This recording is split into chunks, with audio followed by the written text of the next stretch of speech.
Hello all, Xyceres here. So we're bringing you another base tour. This time it's Ashtabula, um, which is a map that I've been working on lately for, it was supposed to be for POB, but I don't think it's quite up to the quality for that just yet, or at all. I don't think I can really improve it much past what I've currently got, but I do still like the map, just not quite good enough to enter it.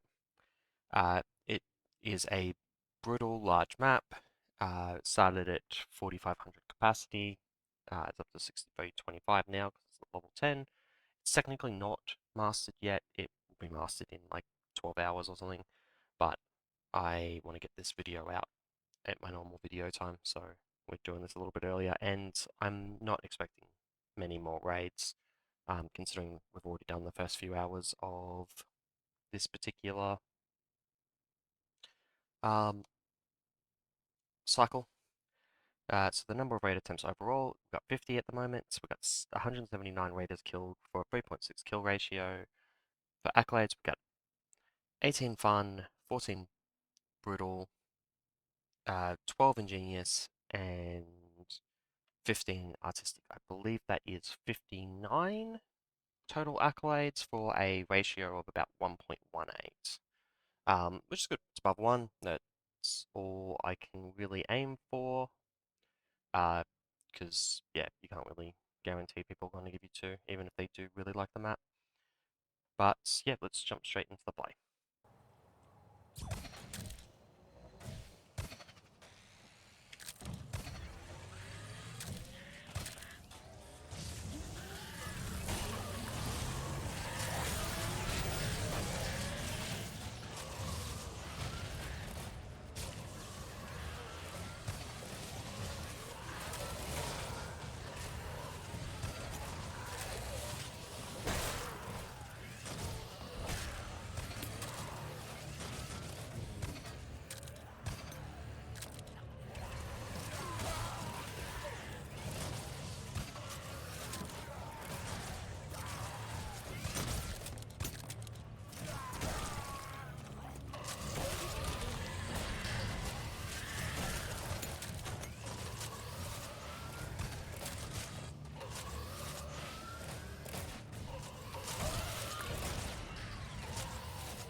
I give that double down? I did.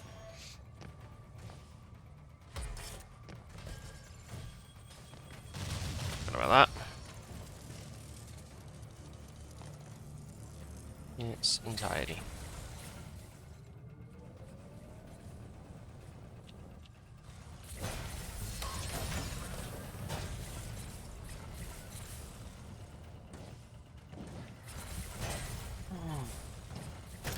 Throw that down. It's getting.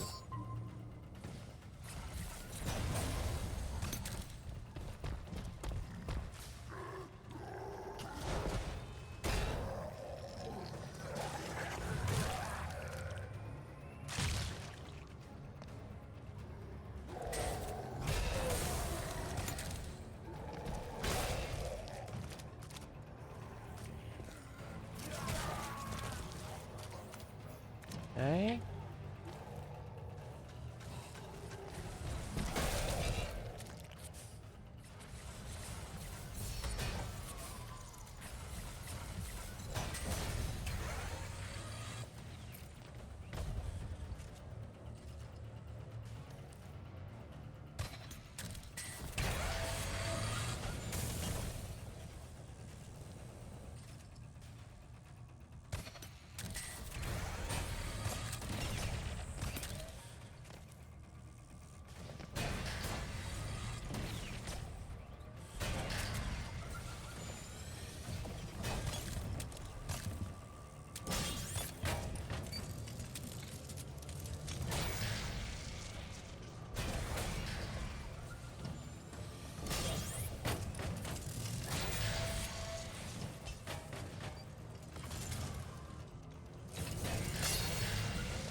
broken.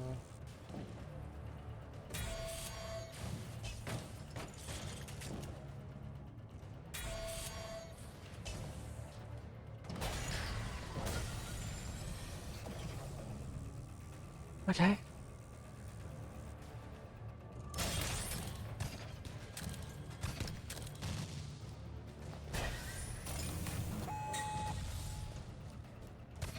Ah. And welcome back. Okay, so now we're going to just quickly go do the actual base tour for the base itself. Um, you may note giant robot in the background. This is the starting point of the base. I was building this here. It's supposed to be like an homage to like the berserk form of Ava's Unit 1 from Neon Genesis Evangelion. That's why you've got the, creepy humanish teeth in the like mouth that's like fleshy, um, surrounded by the metal of the actual like robot skin. And like this is the gem mat's like here-ish. This is like a charging cable that goes to like a charging station, and there's like this whole thing here. This whole like structure on the outside. It all came about because when I was looking at this map, I had this like perfectly square like both sides here, where it went like across here, down here, and down there, with only like a little, like the occasional like little lump like this. Um, and it's like a lot of like open space underneath it. This is like a full wall over there, but like I've put in some like pillars here, um, and here as well. This one's I've tried to make it look like it's kind of broken a little bit. Uh, so that's what that's going on. Harvey obviously needed a bath. That's what this platform here is all about. Um, and then we get on to the main section here. I did originally start with like a big structure here, but it completely blocked the view of this guy. Um, Also, I was like really happy with this like eye situation that I have here, where I've got the uh like half black blocks to make it look like from a distance it looks like there's clearly like two eyes with um irises that kind of follow you a little bit, which was perfect for what I was trying to do. Um, I think this might be something that if I'm making a human in this roughly this scale again, I might do something similar to that. Also, I was very happy with how the hand turned out. It is out of scale. It the arm should be a lot longer for a hand this big, um, which is not too bad when you're standing at the right spot. Like if you're standing like here where you expect the hand to be bigger, it looks kind of fine, but you can't really do foreshortening in 3D because the moment you go to the other side, it becomes a lot more obvious that the hand is like too big because it should be smaller because it's further away. Uh, yeah. Anyway, I had a big like box here that had a bunch of like traps and guards in it. It only stuck around for one, maybe two prestiges, I think, before I was like, no, this just isn't working. It's blocking off all that, and it wasn't like super exciting anyway. So I decided to go for like an open air area. Um, and I've gone for these death blossoms. I've seen a lot of death blossoms used in open air areas, and I haven't been particularly impressed with them generally. Um, but I've actually been very impressed with how dangerous this is. And it mostly comes down to there's a uh, the fact that there's just random little mine holes here. Like some of them have got bombs, some of them have got impalers, so you don't really know which ones you need to like fall into, which ones you need to not fall into. Keeps people guessing. Uh, and then there's just like so many mines all over the place because there'll be like one here, here, and here, all across the center. There'll be one like here, one like here, um, one here. These are all separated so that they will actually all fall consistency. One right in this door, and one here, right on the Harvey path. So even if you randomly guess that that's the right spot to go, there's still mines there. Um, we've also got these two Bloodlust Ravagers, um, kind of chase you round this platform, and you can deal with them. It's obviously easier when you're not playing melee because all the mines, but it's hard to deal with them because they're right in the center of everything because uh, they'll run through the center to try and chase you most of the time. And because of that, you have the plasma sentinels, the mines, and just all the other guards that can take shots at you. You can kind of like break aggro and sneak out the back here. That's kind of what this guy here is trying to cover. I can't really stop that. The A lot of these guards wouldn't really work if they turned around, so I just kind of I think some of these enforcers will turn around, but for the most part, everything's kind of like pointed roughly forward. And the Plasma Sentinels do cover for that a little bit because of them being omnidirectional. Um, there is also back here. This doesn't come up much. This Ravager stands here because he's trying to trigger the Bloodlust of these guards in here in case they haven't already been triggered. Um, but this is actually supposed to be triggered. Those Bloodlust guards are supposed to be triggered when you come down here into these guards. The Warmongers have some issues, and they don't consistently go through, and I cannot work out what causes it to not consistently go through. But we have what I call the bathroom, um, where we have a couple Ravagers using some of the stalls and just like a Burster just kind of chilling.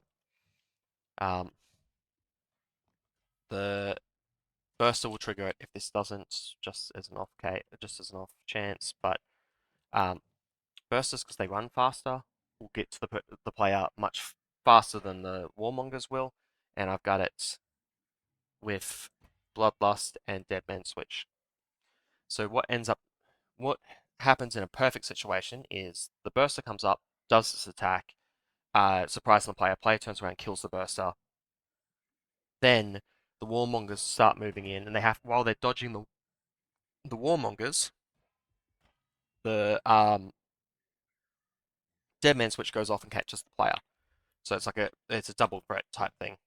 Um, that does mean often that the Warmongers die to the acid because Burster typically gets an attack off before it goes off, but before it gets killed. But that's not the end of the world, like because we're forcing a reset here because someone's dying most of the time, and co-op's not that common.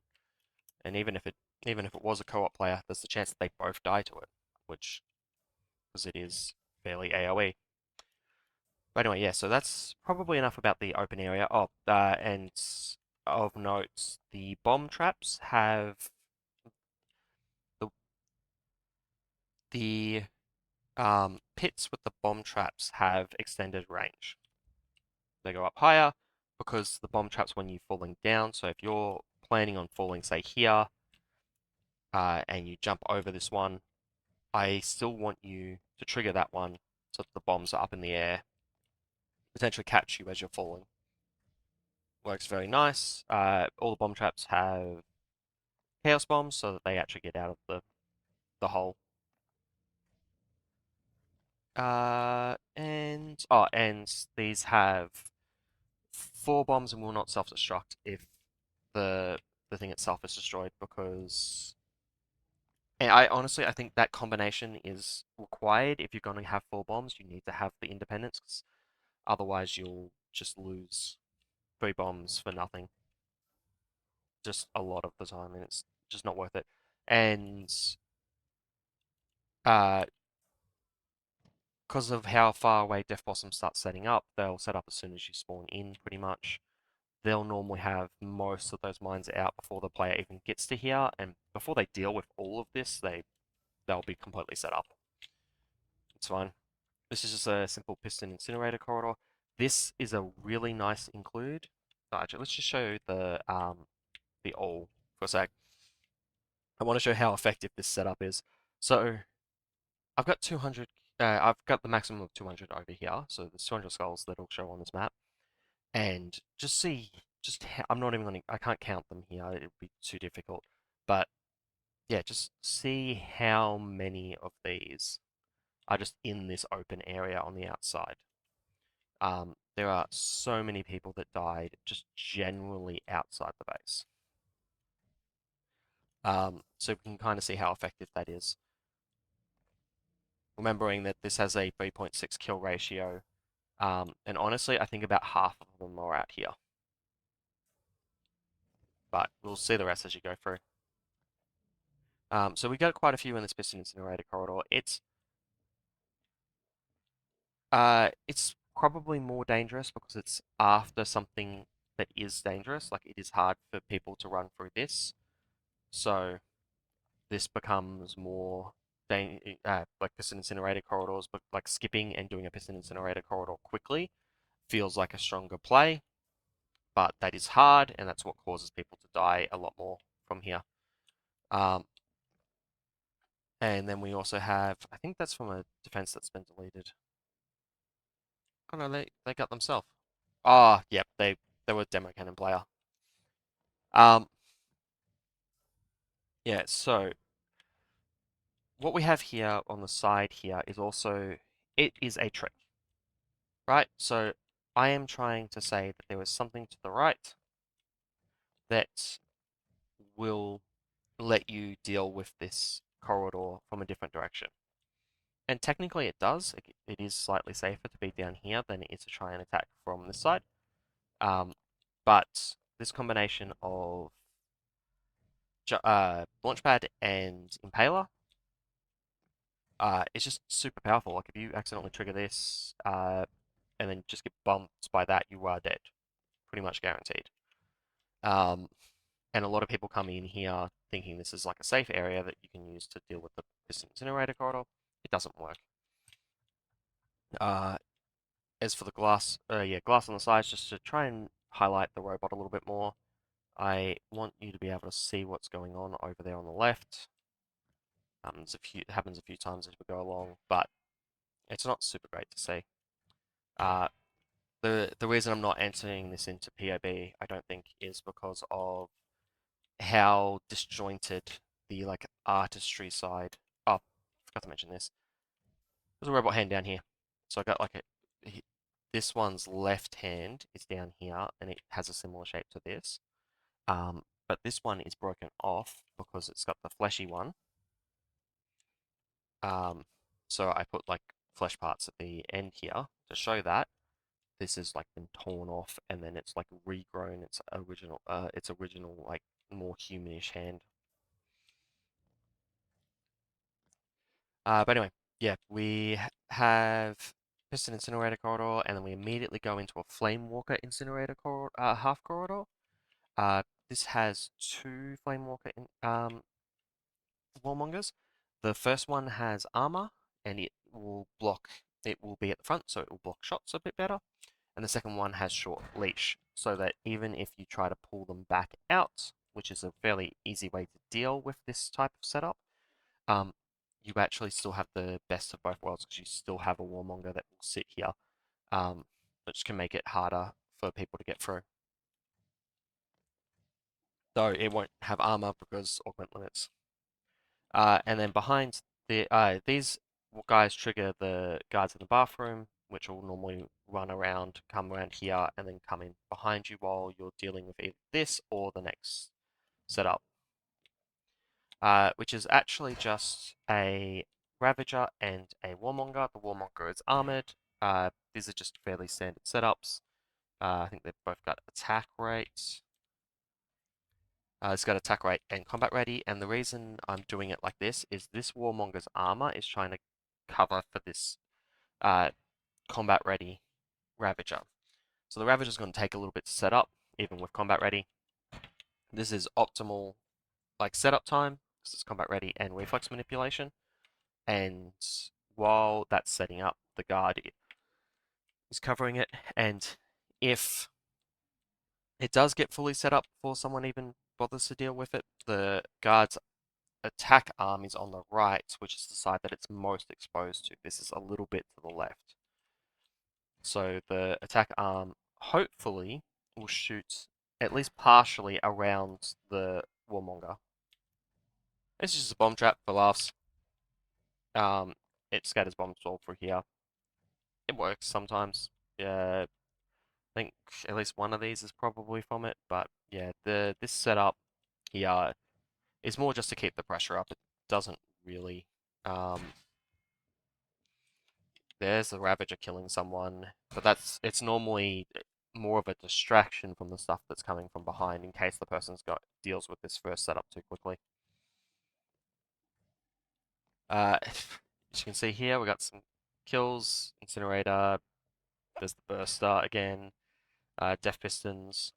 It's another just real short Piston Incinerator corridor. You'll note that with both of the Piston Incinerator corridors, like this one technically is 5 long, but I give you like an out that I have trapped. And this one is I think 5 long as well, but like you actually only need to go 3. Um, and you'll notice that like I'm only using 5 pistons across both of these. They're instead of 5 pistons for a single one. I feel like this setup in particular, where you've got like 3 pistons at the end, normally is just good enough. Because like if they can deal with 3 pistons, they can deal with 5 most of the time. This setup's probably a little bit more dicey, but also this room is really hard to enter between the incinerator, the plasma sentinels, the bolt shot up here, and just generally having mines around again. Um, we're starting to see some drop off in deaths. Part of that is because people are more careful after they survive the part they actually had difficulty with, but also just generally like some people actually just got hard stuck at the entrance. Um, and if you're dying to the entrance, you obviously can't die later on. But yeah, so this is just a spiral staircase around a pillar of plasma sentinels. Nothing like super new. They all have self-destruct. It's just like full value when you're doing a pillar like this. This one here has plasma nova. None of the others do, except maybe the bottom one. No, no, they're all. And you'll notice that the actual steps as you get to the each like level are death blossoms, which means that normally just above the raider's head there is a death blossom, so you can't jump as easily as you're going down unless you deal with that. And here we have a launch pad to try and launch you into one of them. I don't want to do that too often because if I do it too often, they'll expect it. And then, yeah, we use bolt shot here, impaler here, and then another bolt shot. And this one's given double down where the other one doesn't have it, just so that you mix it up a little bit so that they might mess up on that. And you can see here, okay, that's, yeah, the defense deleted would be the bolt shot here. It used to be here when this, some of these plasma sentinels were added fairly late. This used to be here. Bolt shot used to aim at this. Obviously, that's not the case anymore. And there's just a bomb trap down here. This has caught a couple people before. It is just send some bombs down here. You note that I haven't done anything second wave, so this is just a second wave exit because there's no reason to try and trap people in, and I'm already using um, hollow cubes elsewhere. So I don't need you to prove that you can run back through an empty hole. This is fine. Now this is the inside of that cable that I mentioned. Got the charging cable that goes up to the back of the robot. You'll notice I've got the like force field decal just all over the place, just to make it kind of look like there's some energy going through. And I'm using the white lab blocks because they look really artificial, which makes them kind of look like cables. And this is a like computer block from that same set. It is covering, just like I want this so that it's not like completely obvious that this one is covering bedrock.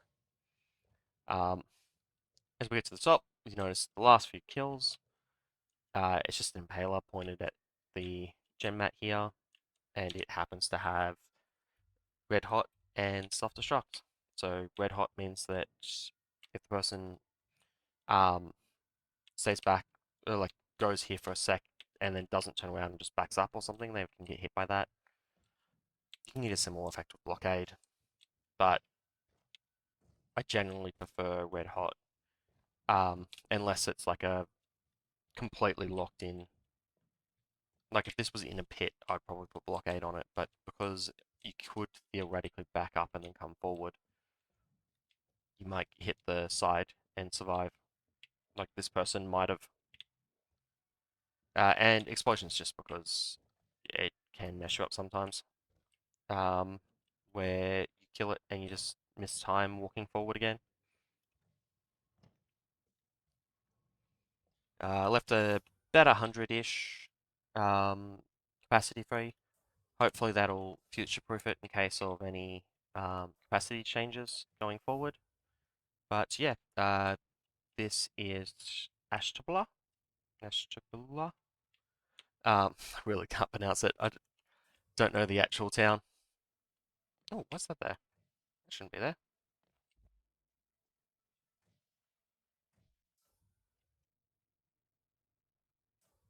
That's fine. Uh, it's not going to change anything. And yeah, tombs are just around the edges with uh, decals marking them out. So yeah, this is my latest map. It will be on social for the foreseeable future if you want to give it a shot. If it's not on social, the description will be updated to reflect that. Um, but yeah, we have shenanigans. And that is it for me for today. I will see you next time, which will likely be a stream on the weekend, I think. Probably go through the POB stuff because I think that'll be out hopefully by this weekend.